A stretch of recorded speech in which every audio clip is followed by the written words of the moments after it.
ఈ రోజు చెరిష్ మీకోసం బిర్యానీ తయారు చేసి చూపించేస్తాడంట.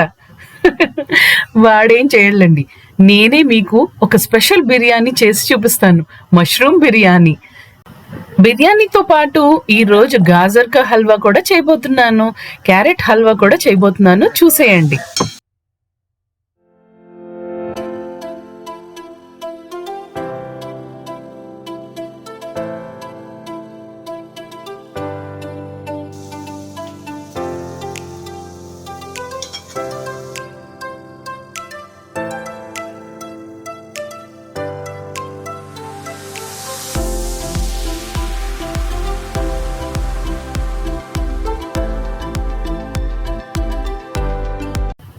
Welcome to Chandu talks. అందరూ ఎలా ఉన్నారు?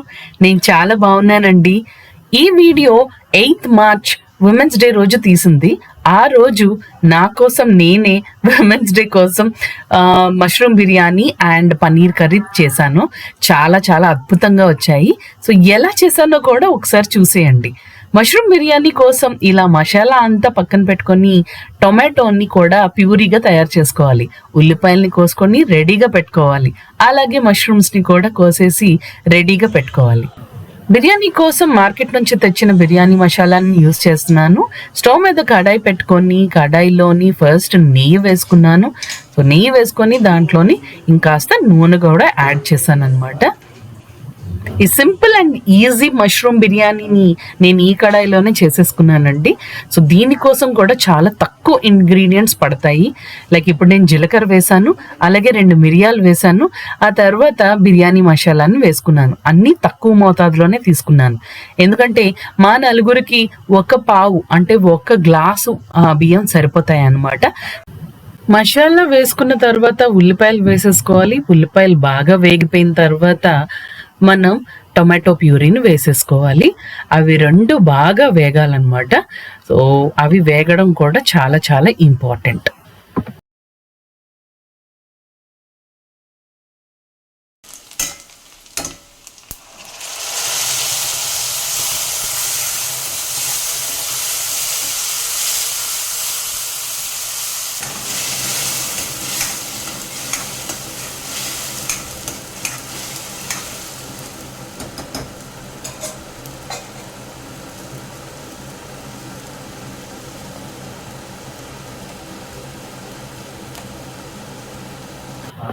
టొమాటో ప్యూరీ ఎంత బాగా వేగాలి అంటే ఆయిల్ దిగాలన్నమాట.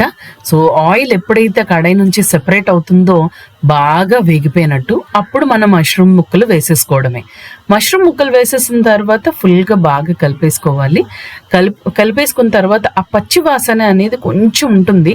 ఆ లైట్గా వాసన పోయినంత వరకు బాగా వేపేసుకోవాలి. అండ్ మష్రూమ్లోని సెల్ఫ్గా వాటర్ వస్తాయి కాబట్టి కొంచెం ఉప్పు, కారం, పసుపు ఈ స్టేజ్లోనే మనం వేసేసుకుంటే మష్రూమ్ నుంచి వచ్చే వాటర్ వల్ల కూడా మష్రూమ్ బాగా ఉడుకుతుంది.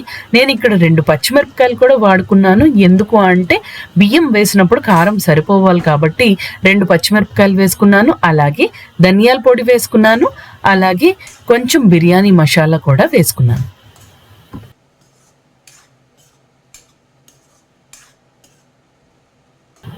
మష్రూమ్ కొంతమందికి అయితే నచ్చదండి. ఎందుకు అంటే అది సరిగ్గా వేగితే ఎంత టేస్టీగా ఉంటుందో, వేగకపోతే మాత్రం అంత చెత్తగా ఉంటుంది. నాకైతే ఒక్కొక్కసారి కొంతమంది వండే వంట అయితే నచ్చదు. కొన్ని దగ్గరలో సరిగ్గా వేపకుండా అది వండేస్తే దానికి ఒక రకమైన టేస్ట్ వస్తుంది. అంటే అది నాన్ వెజ్ టేస్ట్ లాగా కూడా వస్తూ ఉంటుంది అనమాట. నాన్ వెజ్ పచ్చి పచ్చిగా ఉంటే ఎలా ఉంటుందో, అంటే నేను నాన్ వెజ్ తింటాను, బట్ స్టిల్ నాన్ వెజ్ పచ్చిగా ఉంటే ఎలాంటి వాసన వస్తుందో అలాంటి స్మెల్, టేస్ట్ వస్తాయి. సో అందుకనే మష్రూమ్ని బాగా వేపుకోవాలి. మష్రూమ్ వేగిన తర్వాత మనం కాస్త వాటర్ వేసుకుంటే సరిపోతుంది. నేను ఇక్కడ కొంచెం వాటరే వేసుకున్నాను. కాస్త వేగిన తర్వాత అప్పుడు బియ్యం వేసుకొని బియ్యంని కూడా ఆ వాటర్లో కాస్త వేపుకున్న తర్వాత బియ్యానికి సరిపడిన వాటర్ వేస్తాను.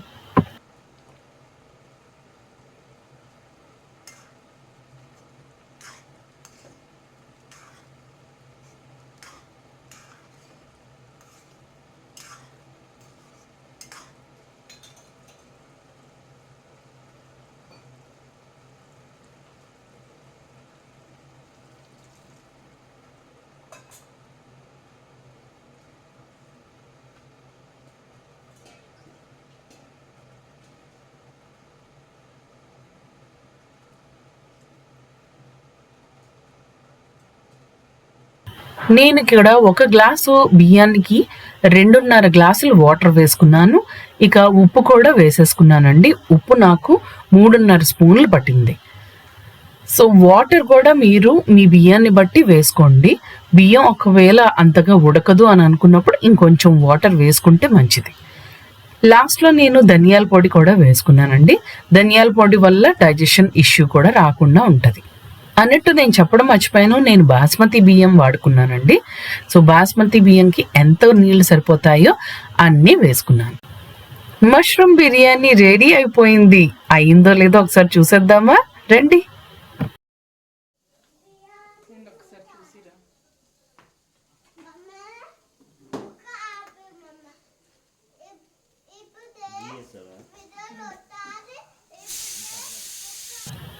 సో ఆల్మోస్ట్ కుక్ అయిపోయిందండి, కొంచెం వాటర్ ఉంది. సో ఈ లాస్ట్ స్టేజ్లో మనం కాస్త కొత్తిమీర వేసేసుకుందాము. కొత్తిమీర వేసుకొని మళ్ళీ ఒకసారి లిడ్ పెట్టేస్తే ఇక బాగా ఉడికిపోతుంది అనమాట. అయిపోయిందండి, ఇక ఉడికిపోయింది, చాలా బాగా ఉడికింది. చూద్దామా, చూసారా, భలే ఉంది కదా.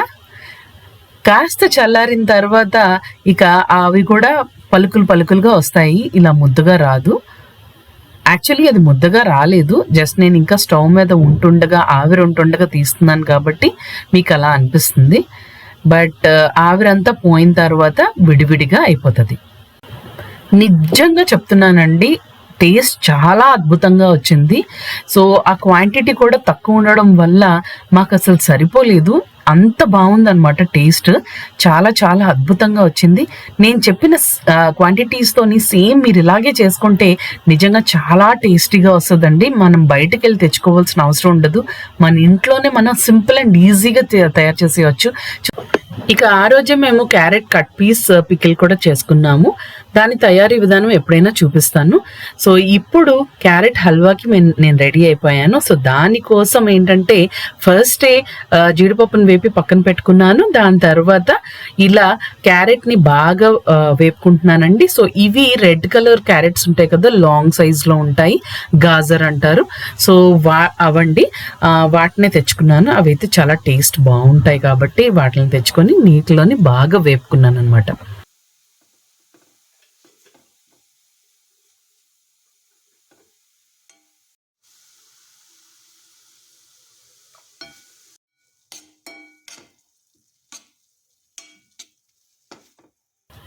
బాగా వేగిపోయిన తర్వాత పాలు, చక్కెర వేసుకోవాలి. మీకు చక్కెర ఇష్టం లేకపోతే మీరు జాగరీ కూడా వేసుకోవచ్చు, బెల్లం కూడా వేసుకోవచ్చు. బెల్లంతో కూడా రుచి చాలా అద్భుతంగా వస్తుంది. సో నేనైతే ఇక్కడ షుగరే యూస్ చేస్తున్నాను అనమాట.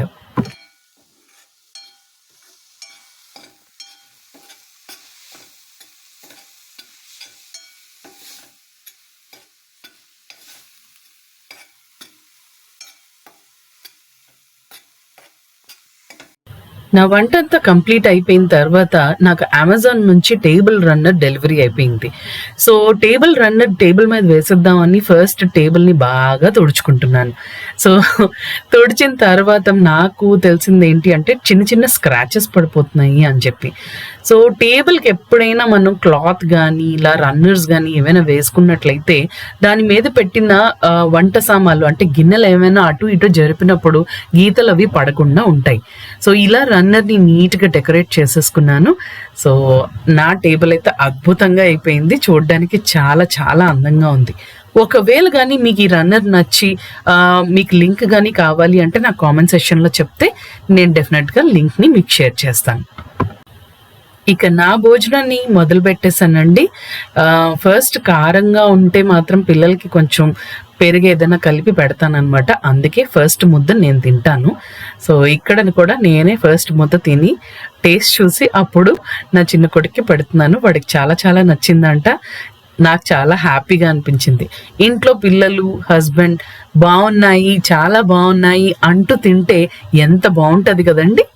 సో మా భోజనం కంప్లీట్ అయిపోయిన తర్వాత ఈవినింగ్ మేము కాసేపు అలా బయటకు వెళ్ళాము. అక్కడ ఇలా నా పిల్లలు ట్రైన్ జర్నీ చేశారు. సో అది కూడా చూసేయండి. సో వీడియో కనుక మీకు నచ్చినట్లయితే ప్లీజ్ ఒక లైక్ కొట్టండి. ఒకవేళ వీడియో బాగా నచ్చినట్లయితే సబ్స్క్రైబ్ చేసుకోండి, మీ ఫ్రెండ్స్ అండ్ ఫ్యామిలీస్తో షేర్ చేయండి. ప్లీజ్ నన్ను సపోర్ట్ చేయండి, నా ఛానల్ని ఫాలో చేయండి. Thank you so much for watching till the end.